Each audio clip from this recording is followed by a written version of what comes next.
Selamat pagi, salam sejahtera untuk kita semua. Perkenalkan, nama saya Elizabeth Nuki Septania. Saya merupakan dosen dari Program Studi Arsitektur Institut Teknologi Sumatera. Untuk perkuliahan hari ini, saya akan mengajarkan mengenai pengantar arsitektur kota dengan kode mata kuliah AR4151. Untuk mata kuliah pengantar arsitektur kota memiliki 2 SKS dan diselenggarakan di semester 5 dan merupakan mata kuliah wajib. Capaian pembelajaran mata kuliah dari arsitektur kota ini yaitu mahasiswa mampu mengidentifikasi konteks kota dan mengkategorikan konsep morfologi, tipologi, dan theory of place. Kemudian juga mahasiswa mampu menjelaskan dan mengidentifikasi contoh-contoh kasus penerapan prinsip pembangunan berkelanjutan. Kemudian mahasiswa mampu mengidentifikasi regulasi terkait perancangan kota dan pembangunan serta jenis-jenis pengembangan kawasan. Selain itu, mahasiswa juga diharapkan mampu menjelaskan tata bangunan dan wajah jalan dalam konteks arsitektur kota. Mahasiswa juga mampu menggali prinsip-prinsip perancangan kota berdasarkan contoh kasusnya dalam bentuk presentasi singkat. Mahasiswa mampu menganalisis ruang publik di lingkungan urban berdasarkan teori yang ada.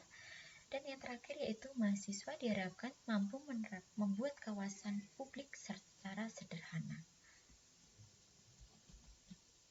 Untuk materi perkuliahan yang akan diajarkan dalam semester ini yaitu citra kota, elemen pembentuk kota, morfologi kota, fungsi kota, tipologi kota, prinsip perancangan kota, kemudian tata bangunan, wajah jalan, dan tata transformasi, serta isu-isu kontemporer kota. Dalam metode pengajaran ada 2, yaitu sinkronus, di mana pembelajaran dilaksanakan secara real time melalui aplikasi berupa Zoom Meet ataupun berupa Google Meet. Kemudian dalam pembelajaran ini dilakukan proses diskusi dan juga adanya studi kasus. Untuk asinkronus, di mana pembelajaran dilaksanakan secara tidak langsung melalui Google Classroom. Untuk materi perkuliahan yang akan diajarkan dan juga tugas mahasiswa nanti akan diupload melalui Google Classroom. Bobot penilaian yaitu adanya tugas. Tugas ini bernilai dengan presentasinya 25%, kemudian UTS 25%, dan yang terakhir adalah UAS 50%. Untuk bobot UAS ini lebih tinggi karena nanti akan ada tugas besar seperti itu, studi kasus di mana mahasiswa diberi tugas secara berkelompok maupun nanti individu begitu untuk studi kasusnya. Berikut cuplikan video pembelajaran untuk mata kuliah pengantar arsitektur kota. Selamat pagi teman-teman semua. Bagaimana keadaannya? Sehat kan ya? Oke. Sudah pada sarapan? Nah, untuk materi kali ini yaitu kita akan membahas mengenai elemen pembentuk citra kota. Mungkin kalian berpikir gitu ya, kemudian membayangkan apa sih maksudnya elemen pembentuk citra kota ini? Ya. Nah, untuk elemen pembentuk citra kota ini yaitu ada 5 begitu ya, ada 5 elemen fisik pembentuk citra kota menurut Kevin Lynch. Gitu. Sebetulnya nanti juga ada beberapa elemen pembentuk kota tapi berdasarkan teori yang lain gitu ya. Nah, untuk pagi ini kita akan mempelajari dulu bagaimana elemen fisik pembentuk citra kota ini menurut Kevin Lynch. Gitu, dari gambar ini mungkin kalian bingung ini gambar apa begitu ya. Oke. Untuk itu akan saya jelaskan. Gitu, untuk ini adalah elemen pembentuk citra kota yaitu adanya berupa path ataupun jalur. Ya, jalur ini sebetulnya juga bisa bermacam-macam gitu. Kalian mungkin memikirkan jalur berarti hanya berupa jalan saja begitu ya. Jalan yang hanya kita lalui sehari-hari saja. Ternyata tidak begitu ya. Jalur ini bisa berupa jalur kereta api, kemudian juga yang jelas ya, yang jelas juga jalur yang kita lewati sehari-hari, baik berupa jalur yang kita lewati melalui jalan kaki, ataupun juga yang melalui kendaraan bermotor, roda 4, roda 2 begitu, ataupun yang sampai bis bisa dilalui seperti itu. Nah, tapi juga bisa berupa jalur kereta api juga begitu. Jalur kereta api, kemudian mungkin ada yang pernah ke luar negeri begitu ya, di apa namanya, di luar negeri, di Eropa seperti itu. Nah, juga bisa berupa kanal ya, jalur sungai yang bisa kita lalui melalui perahu begitu ya. Nah, kemudian selain jalur ataupun pet juga bisa elemen fisik ini juga didukung oleh edge atau tepian. Nah, tepian ini mungkin kalian juga bingung, tepian ini maksudnya apa ya gitu ya. Nah, tepian ini yaitu merupakan sebetulnya juga berupa jalur begitu ya. Nah, jalur ataupun juga bisa pembatas seperti itu ya. Nah, ini jalur linear yang biasanya digunakan ya sebagai pet juga, tadi ya sudah dijelaskan sebagai jalur juga begitu.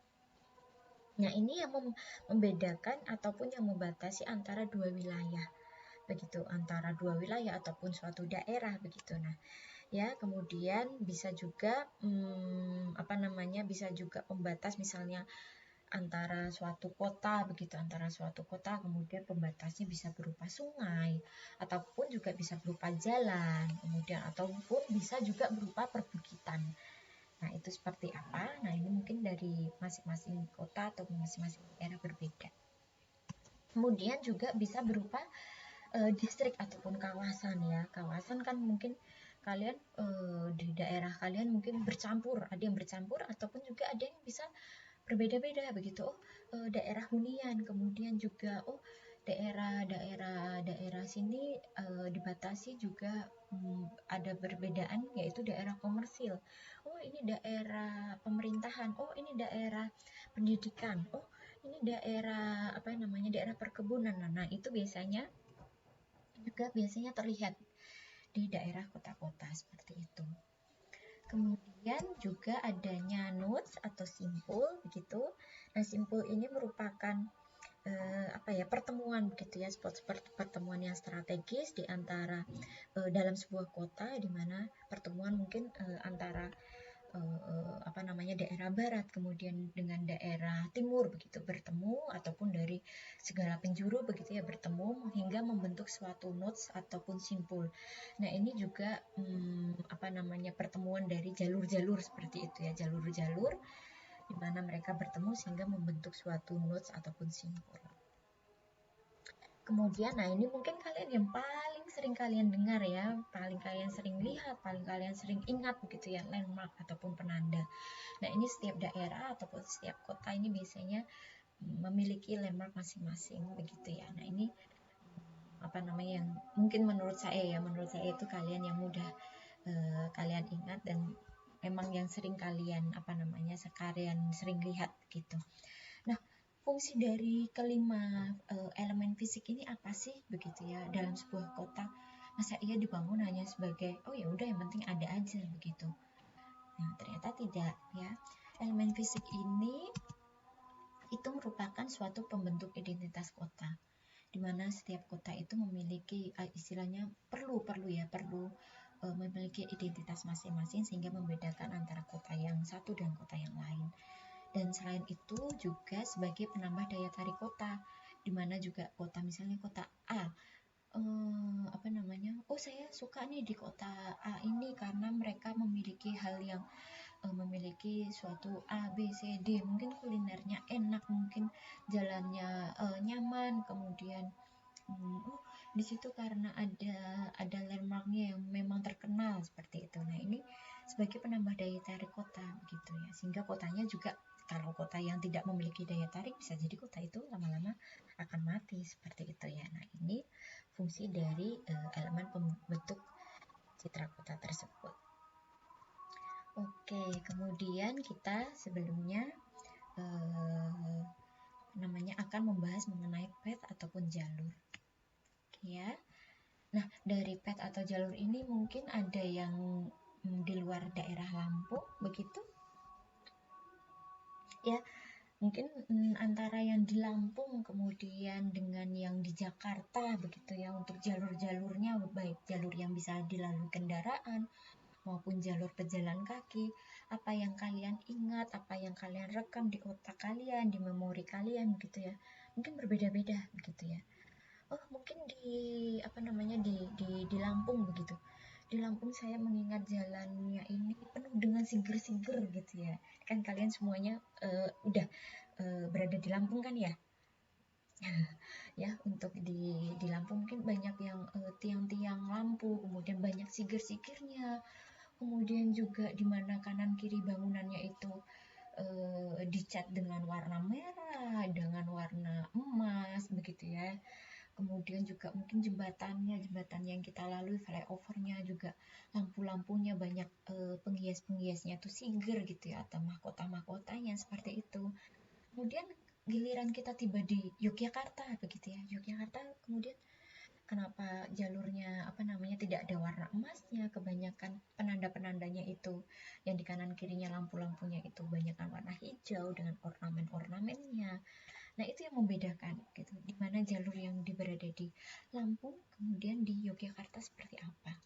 Kemudian nanti mungkin ada yang di daerah mana Kalimantan, kemudian ada yang di mana Sulawesi. Nah, itu mungkin berbeda juga jalur-jalurnya. Nah, itu yang membedakan antara jalur di daerah masing-masing seperti itu. Nah, ini ada contohnya. Bagaimana sama-sama di daerah Jepang begitu ya. Mungkin ada yang pernah ke Jepang ya, jika belum saya juga belum begitu ya. Nah untuk itu kita lihat deh bagaimana sih kondisi jalur di Jepang gitu ya. Nah ini ada di Jalan Sanezaka, kemudian juga di Ninenzaka.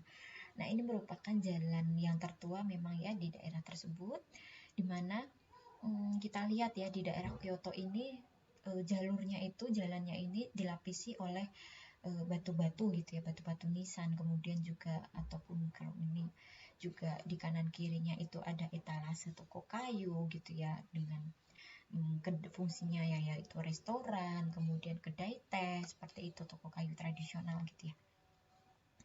Nah ini yang membedakan juga di daerah dengan Sumago, padahal ini sama-sama di Jepang ya.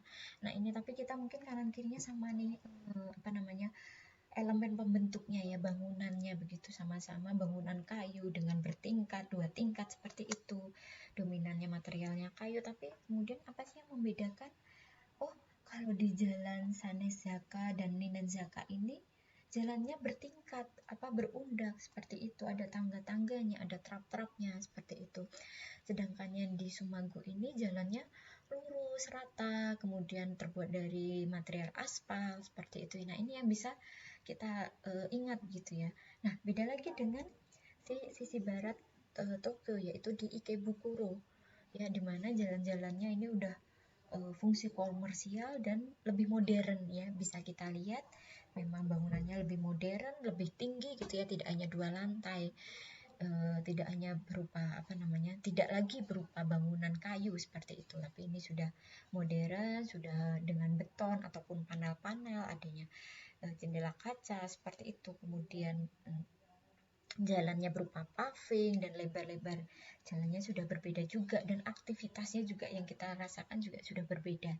Nah ini padahal sama-sama di Jepang ya, tapi dari masing-masing daerah tersebut di Ninenzaka, Sumago maupun Ikebukuro, memori yang kita lihat aja ya, dari gambar yang kita lihat saja sudah memunculkan memori yang berbeda seperti itu.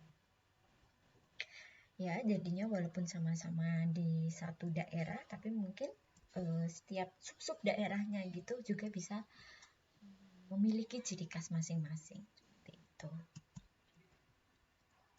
Kemudian, nah ini contohnya yaitu di daerah Indonesia dan juga daerah Jepang gitu ya. Nah ini sama-sama di daerah yang gang gitu ya, berupa gang seperti itu. Ada Jakarta kalian bisa lihat seperti apa ya.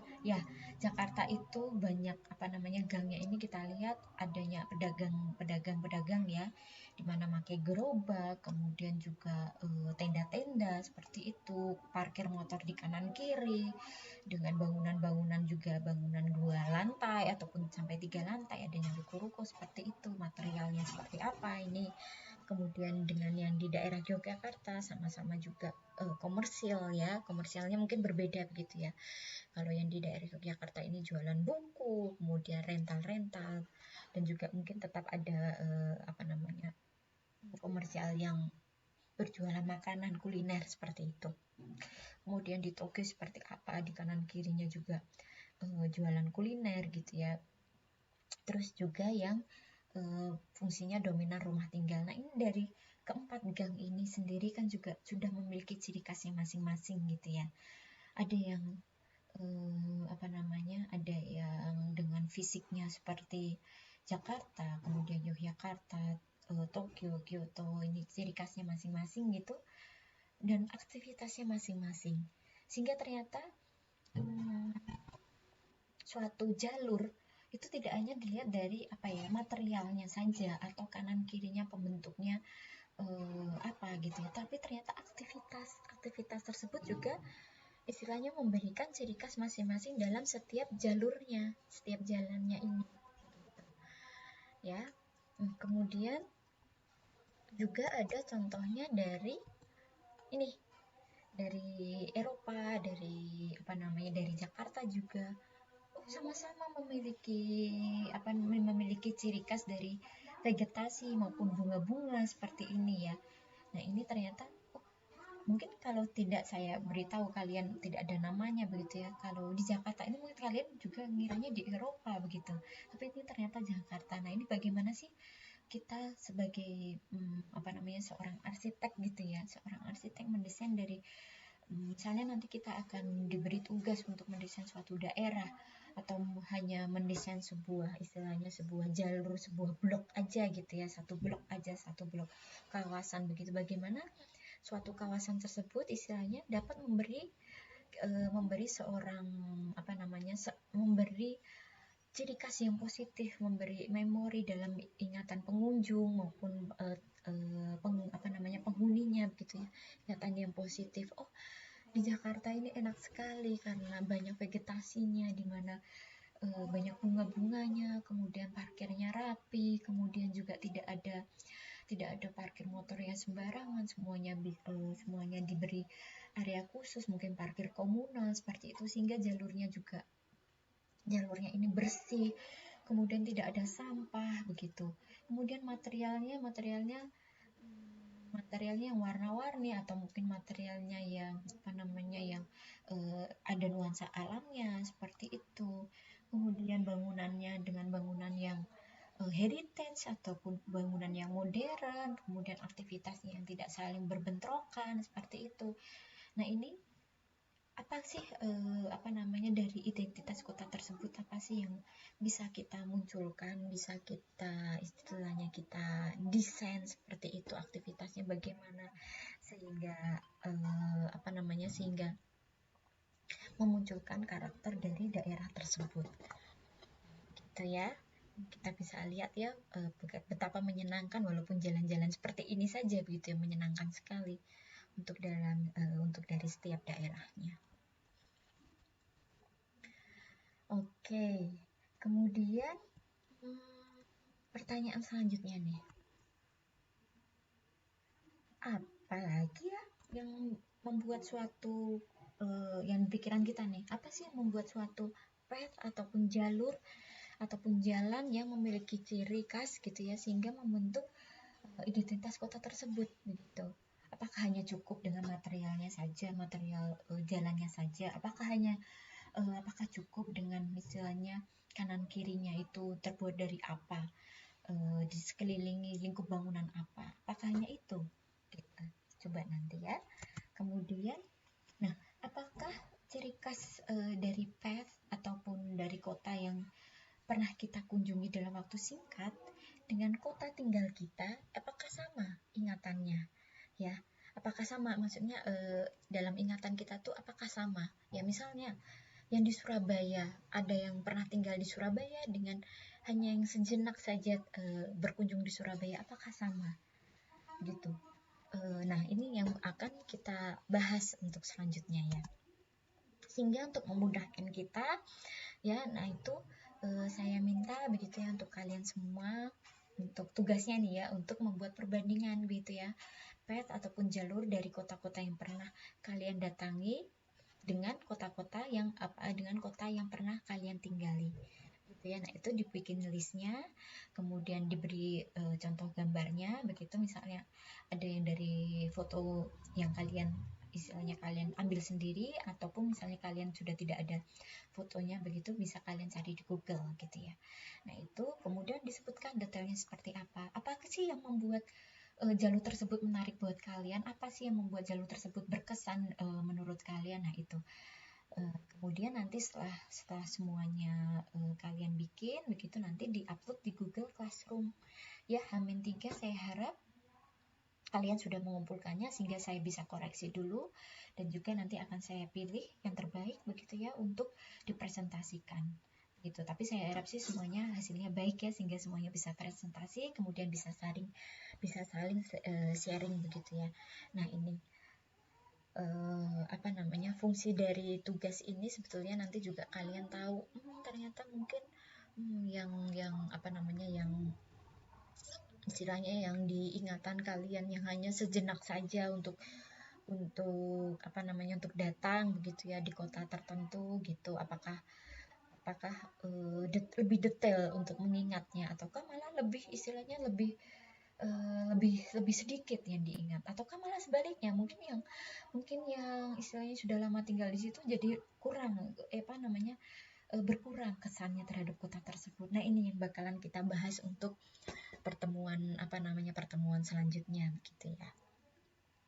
Oke, dari sini mungkin ada pertanyaan dari kalian, ataukah mungkin ada yang mau sharing begitu dari istilahnya dari materi yang kita bahas ini. Oke, jika tidak ada begitu, mungkin misalnya nanti ada yang ingin bertanya begitu, tapi mungkin perkuliahannya sudah selesai, nanti kalian bisa tanyakan melalui WhatsApp grup ya, semuanya sudah masuk di grup ya. Nah, itu bisa kalian WhatsApp grup saja begitu, jadinya tidak usah harus menunggu untuk perkuliahan selanjutnya begitu, karena mungkin jika kalian menunggu perkuliahan selanjutnya mungkin keburu lupa gitu ya. Nah, itu jadinya silakan WhatsApp di grup, ataupun mungkin ada yang ingin bertanya tentang tugas kuliah ini begitu, silakan WhatsApp di grup saja. Oke, jika tidak ada yang ditanyakan atau tidak ada yang ingin disampaikan begitu, saya akhiri begitu ya perkuliahan hari ini. Untuk selanjutnya kita akan membahas mengenai edge atau tepian gitu ya. Oke semuanya, selamat siang dan sehat selalu. Terima kasih atas partisipasinya. Saya harap semua kalian besok juga akan lebih aktif lagi begitu ya. Terima kasih, sehat selalu. Sampai jumpa minggu depan.